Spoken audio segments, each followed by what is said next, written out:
à tous, j'espère que vous allez bien, moi ça va super. Aujourd'hui on se retrouve pour ce nouvel épisode de l'Église Ensemble avec Daniel Monachini, président de la Fédération France Sud. Il va nous partager une réflexion qui a pour titre « Agent de consolation ». Comme d'habitude, un pasteur se tiendra dans le chat pour répondre à toutes vos questions. Quant à moi, je vous dis à tout à l'heure. Bon visionnage.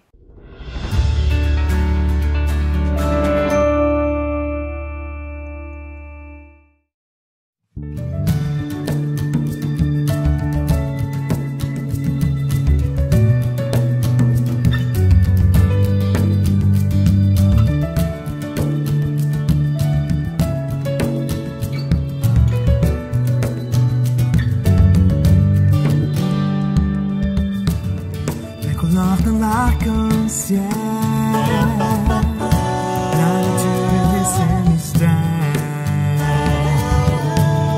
les étoiles au fond du ciel, tout ce qui respire et qui nous émerveille,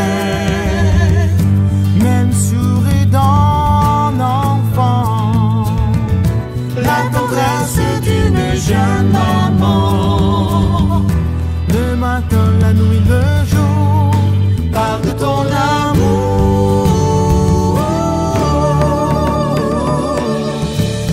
Et jusqu'au bout de mes jours, je chanterai ton amour. Tous les battements de mon cœur, le célèbre mon créateur. Dans ma vie, ta présence a fait naître l'espérance. Et jusqu'au bout de mes jours, je chanterai ton amour.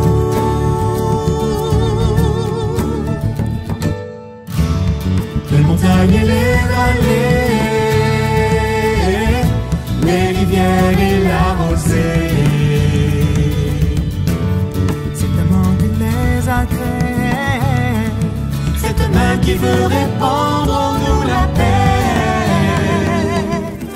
Chaque geste de bonté, tout ce qui reflète ta beauté, jusqu'au jour de ton retour, parle de ton amour, yeah, oh yeah.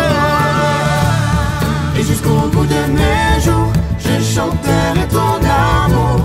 Tous les battements de mon cœur te célèbrent mon créateur. Dans ma vie, ta présence a fait naître l'espérance.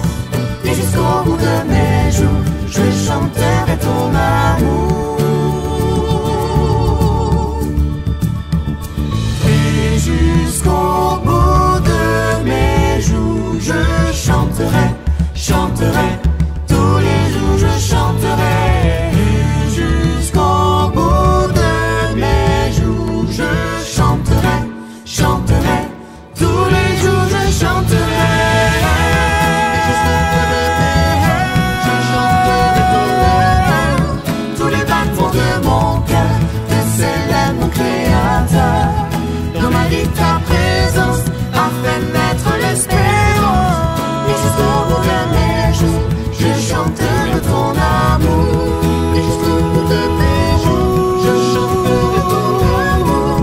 Tous les battements de mon cœur te célèbrent mon créateur.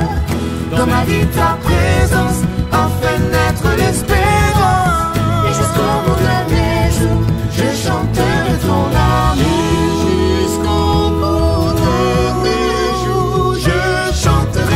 Chanterai, tous les jours je chanterai. Jusqu'au bout de mes jours, je chanterai, chanterai, tous les jours je chanterai. Jusqu'au bout de mes jours, je chanterai, chanterai, tous les jours je chanterai.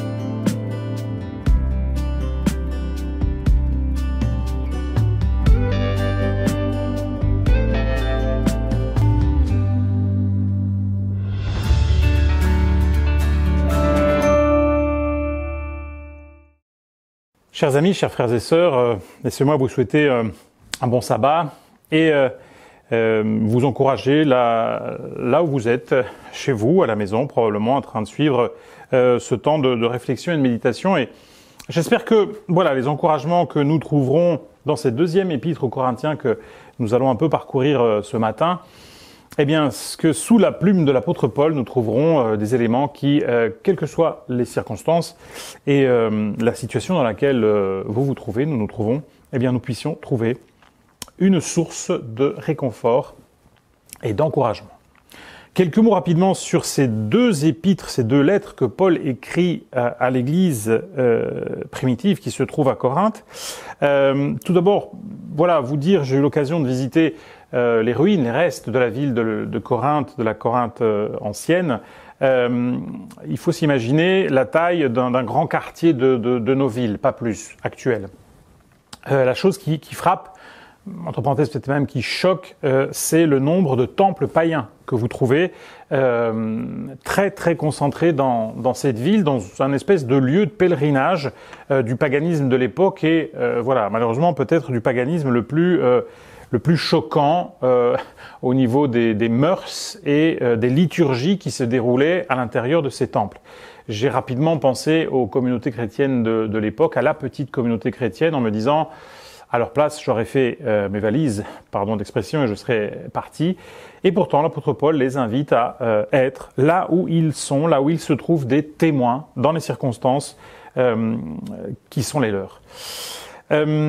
Corinthe, vous le savez, c'est un lieu compliqué pour cette communauté. C'est une communauté qui est soumise à beaucoup de divisions. C'est une communauté où il y a beaucoup de dysfonctionnements. C'est une communauté où la culture locale, nous dirons malgré tout dégradée, influence, comme c'est parfois le cas, la vie de la communauté, ses codes, ses fonctionnements, ses mœurs parfois. Et nous pouvons comprendre que l'apôtre Paul écrit en tout cas une première lettre à cette communauté assez forte, une lettre dans laquelle il rappelle, même il fustige un peu les dysfonctionnements de la communauté, l'ensemble de la communauté et les appelle à un engagement plus épanouissant, plus harmonieux, plus en ligne et en cohérence avec la morale en général aujourd'hui pour nous, mais en tout cas la morale chrétienne, la morale que nous trouvons déjà aussi, bien évidemment, dans les commandements, dans la Première Alliance, dans l'Ancien Testament. L'apôtre Paul écrira cette deuxième lettre dans laquelle il aura des termes plus personnels, des termes qui parlent plus à l'homme intérieur, à l'intérieur de l'individu, où il y a un appel peut-être plus profond, pas seulement à se repentir ou à changer, mais à une conversion plus profonde.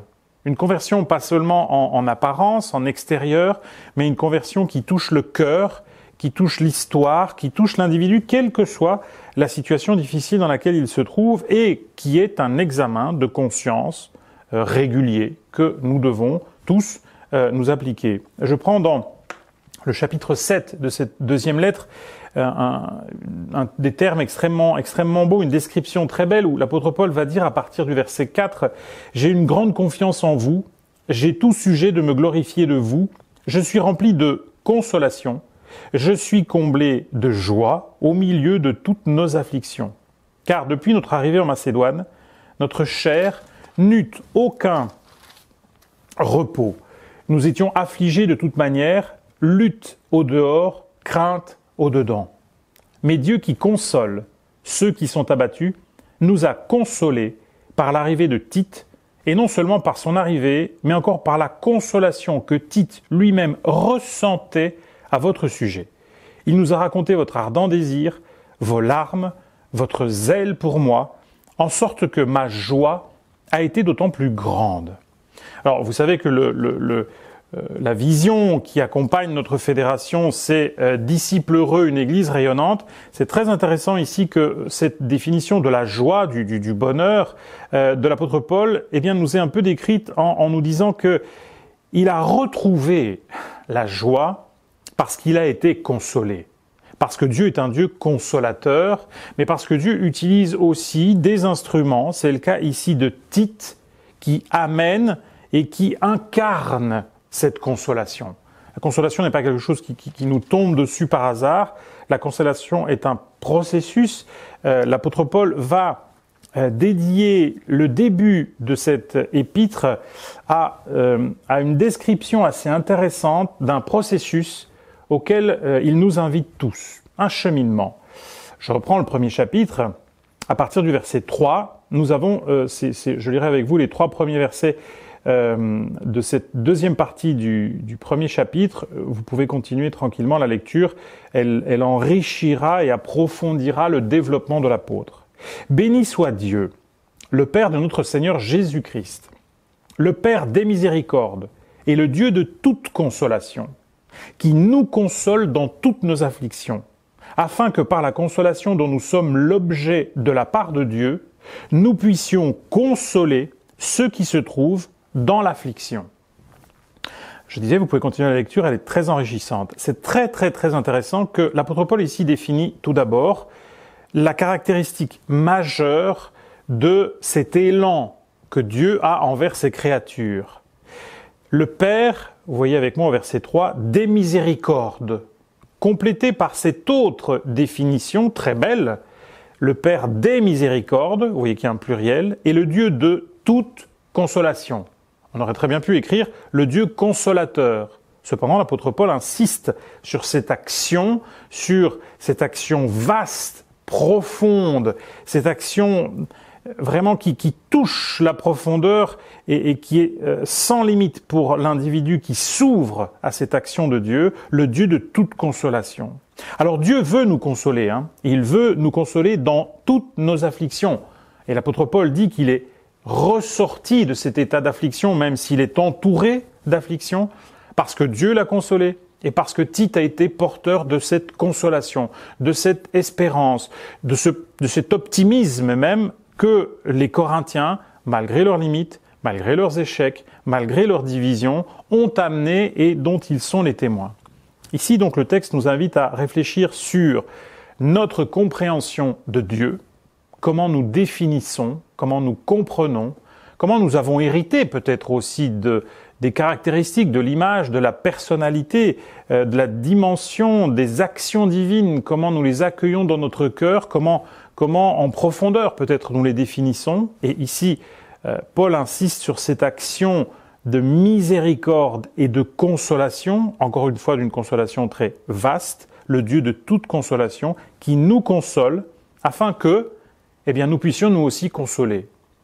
C'est très touchant que l'apôtre Paul, dans cette deuxième épître avec une église qui, je le souligne et je le redis, dysfonctionne, une église qui a des limites, une église qui est divisée, l'apôtre Paul interpelle cette fois-ci à un processus profond, humble, long, patient, de remise en question, d'examen de soi-même, où on doit sonder son cœur, son âme, son histoire, son caractère, les racines peut-être de certains de nos penchants, de nos habitudes ou de certains aspects de notre caractère, pour comprendre si en profondeur on a été consolé. Si on a eu cette honnêteté d'ouvrir notre cœur, notre vie, notre histoire à cette capacité de consolation que Dieu a. Bien évidemment, si on se limite simplement au Dieu et à cette définition de l'Ancien Testament, à l'Éternel des armées, à la toute-puissance, à la justice, au jugement, qui sont aussi des éléments bibliques et importants dans l'histoire de l'humanité, dans notre propre histoire, on se coupe de toute cette partie beaucoup plus intime, de toute cette thérapie, de toute cette guérison, de toute cette vision et cette action de Dieu qui veut en profondeur, dans mon histoire personnelle, m'aider à réparer, guérir, régler certains vieux échecs, certaines dettes, certains dysfonctionnements personnels, afin que nous soyons nous aussi porteurs de cette consolation pour l'autre. Alors c'est très intéressant et très touchant, je le cite de mémoire, mais vous le savez que dans l'évangile de Jean, quand Jésus laissera ses disciples, on est là dans ces chapitres d'une grande intimité, avec le petit groupe resserré autour du Christ. Jésus dit que son départ est quelque chose qui leur sera bénéfique. On peut imaginer le doute dans le cœur des disciples. à ces paroles. Jésus dit que ce départ sera bénéfique parce qu'une autre dimension, une autre période, une autre ère du christianisme, du cheminement du christianisme va se manifester, c'est la venue et vous vous en rappelez, du Consolateur. Alors, c'est très intéressant que Jésus aurait très bien pu dire l'Esprit Saint qui console. C'est une de ses caractéristiques. C'est pas la seule, mais c'est une de ses caractéristiques, bien sûr. Il manifeste le caractère de Dieu, l'action du Christ. Donc, forcément, il y a aussi cette capacité à consoler. Jésus va concentrer, resserrer l'appellatif même, la définition. Ce n'est plus simplement un adjectif. Ce n'est plus une dimension divine qui nous console, c'est le consolateur. C'est-à-dire, cette action définit même, offre un nom à cette troisième dimension, cette troisième personne de la divinité qui se met, qui se rapproche, qui s'offre, qui accompagne, qui, quelque part, pénètre, entre dans mon cœur, mon esprit, ma personnalité profonde, mon histoire, peut-être certains défauts, certains échecs, certains drames que j'ai du mal à affronter et qui parfois génèrent dans mon quotidien, dans mes réactions, même parfois, nous serons d'accord, dans nos mauvaises réactions, eh bien, qui caractérisent ma personne. Il y a cet appel donc à laisser ce consolateur intervenir, agir, travailler en profondeur. Je cite simplement un texte, il me semble important, parce que vous trouvez de nombreuses références dans Ésaïe et Jérémie. Après les drames qu'ont connus le peuple d'Israël, après les échecs, après les défaites, où Dieu se présente comme un Dieu consolateur, j'ai choisi Ésaïe 66 au verset 13, où ces accents de consolation sont tellement forts que Ésaïe écrira « Comme un homme que sa mère console, ainsi je vous consolerai et vous serez consolés dans Jérusalem. » Ici, c'est l'Éternel qui parle, verset 12, verset 13. C'est très touchant, très intéressant qu'il y a cette dimension qui est presque dans notre inconscient, celle d'une dimension maternelle, comme un homme qui est consolé par sa mère, comme si le père trop autoritaire, peut-être trop absent, trop symbole de justice, ne pouvait pas transmettre cette dimension de consolation. Dieu comme une mère qui nous console. L'apôtre Paul invoque le Père des miséricordes, le Dieu de toute consolation, qui veut nous consoler, afin qu'une fois consolés, nous soyons porteurs de cette consolation dans l'affliction, afin de faire renaître chez d'autres la joie. Mais de faire renaître aussi d'autres dimensions, et je terminerai avec cette deuxième petite partie que l'apôtre Paul insère comme un petit joyau dans l'ensemble des richesses de la deuxième lettre aux Corinthiens, où au chapitre 5, nous trouvons cette démarche qui est exactement la même, une perception et une compréhension de Dieu, de son action, du travail qu'il veut mener en moi et de l'effet pratique, concret de ce travail dans la vie d'autres. 2 Corinthiens 5, on peut commencer ensemble la lecture au verset 17. « Si quelqu'un est en Christ, il est une nouvelle création. Les choses anciennes sont passées, voici toutes choses sont devenues nouvelles.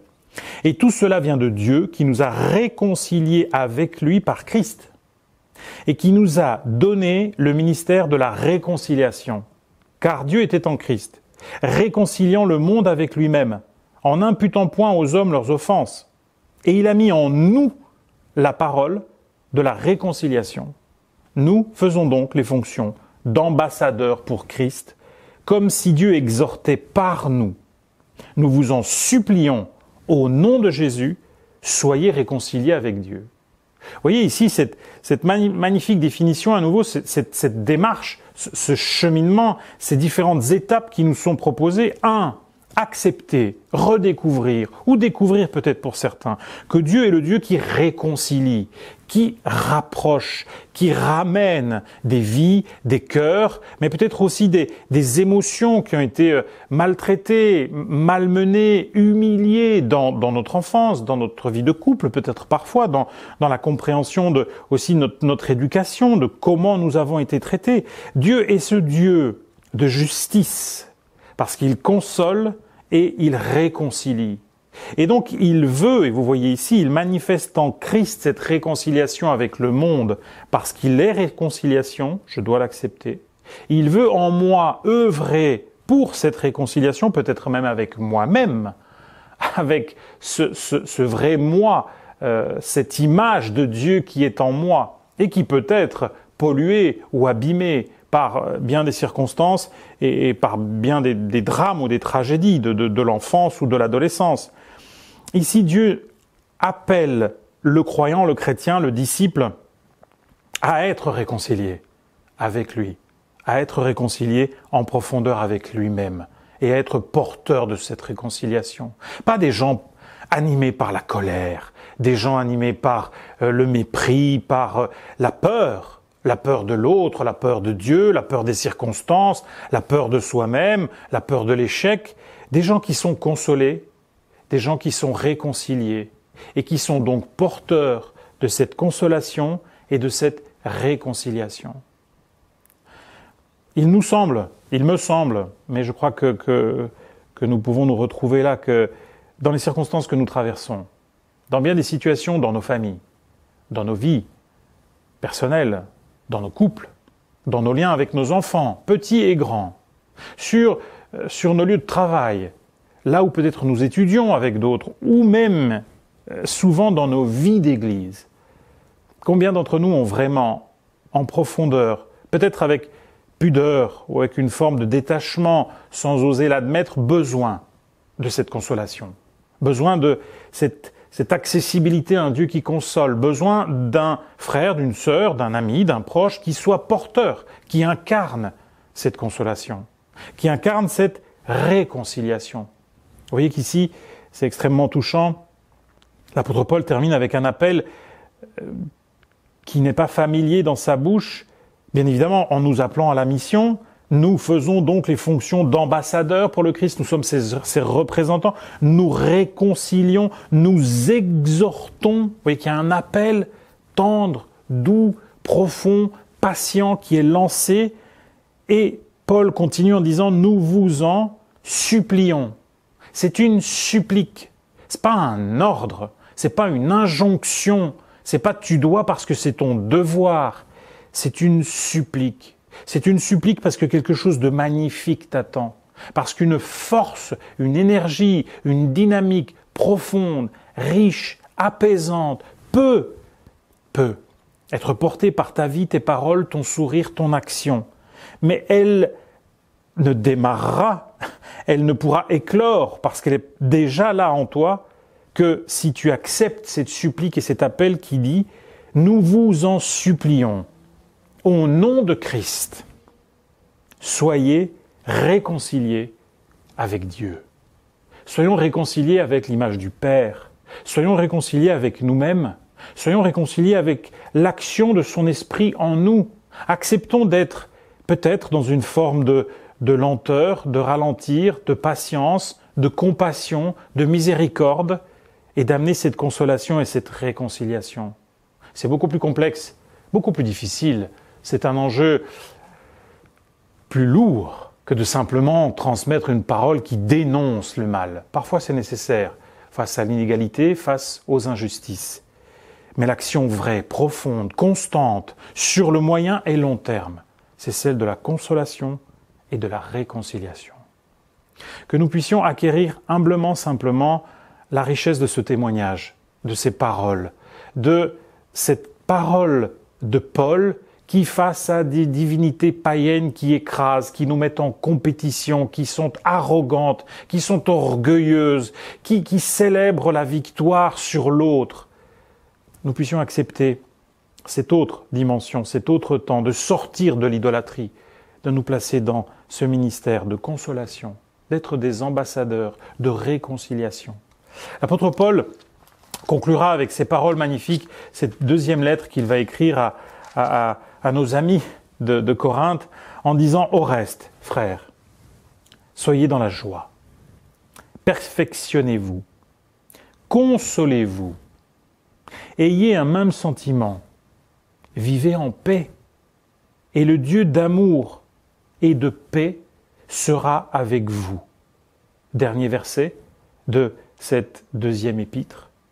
Que la grâce du Seigneur Jésus-Christ, l'amour de Dieu et la communion du Saint-Esprit soient avec vous tous. Nous accueillons cette dernière phrase, ces dernières paroles, ces derniers mots que Paul a écrits aux Corinthiens comme une bénédiction pour chacun et chacune d'entre nous. Amen. Merci à Daniel Monachini pour ce temps de partage. Si vous le souhaitez, vous pouvez donner vos offrandes en cliquant dans le lien qui se trouve dans la description. Je vous dis bon sabbat et à la semaine prochaine.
Je n'ai pas mérité autant d'amour et je ne suis pas digne de ton pardon.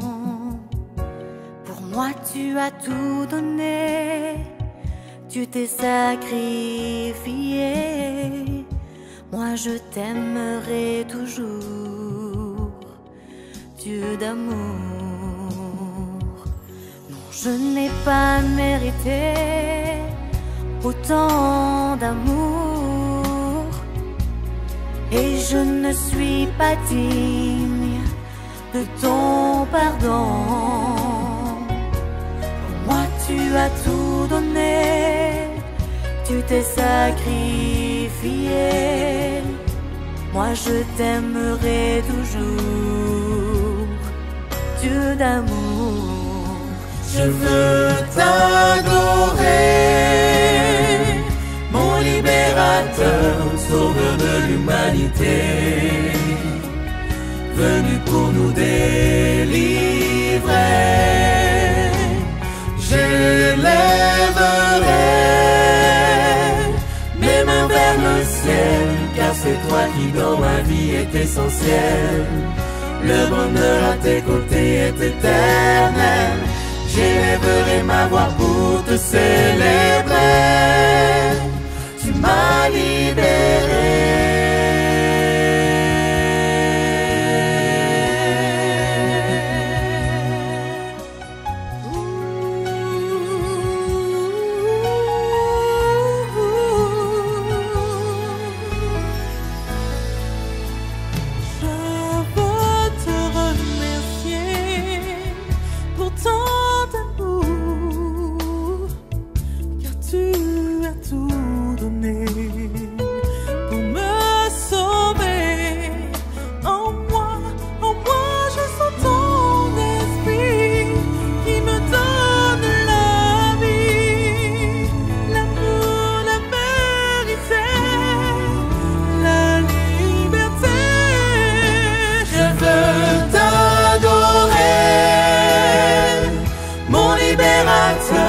Sauveur de l'humanité,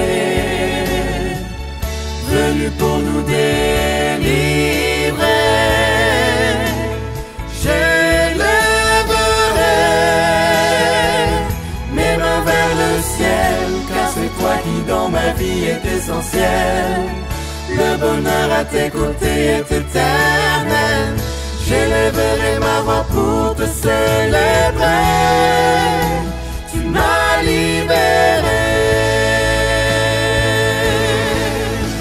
Je te louerai, te chanterai, t'exalterai, t'adorerai. Je suis libre.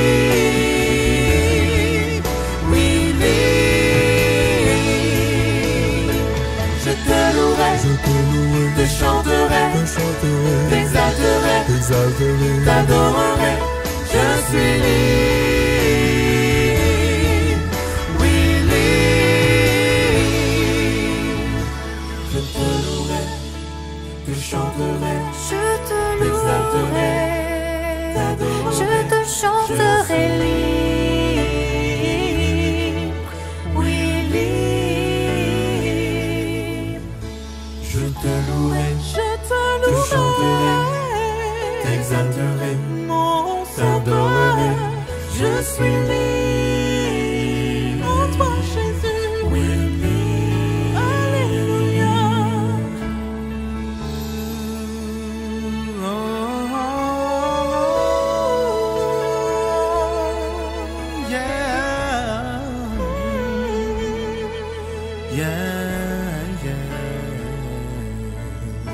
Je te louerai, te chanterai, t'exalterai, t'adorerai, je suis libre.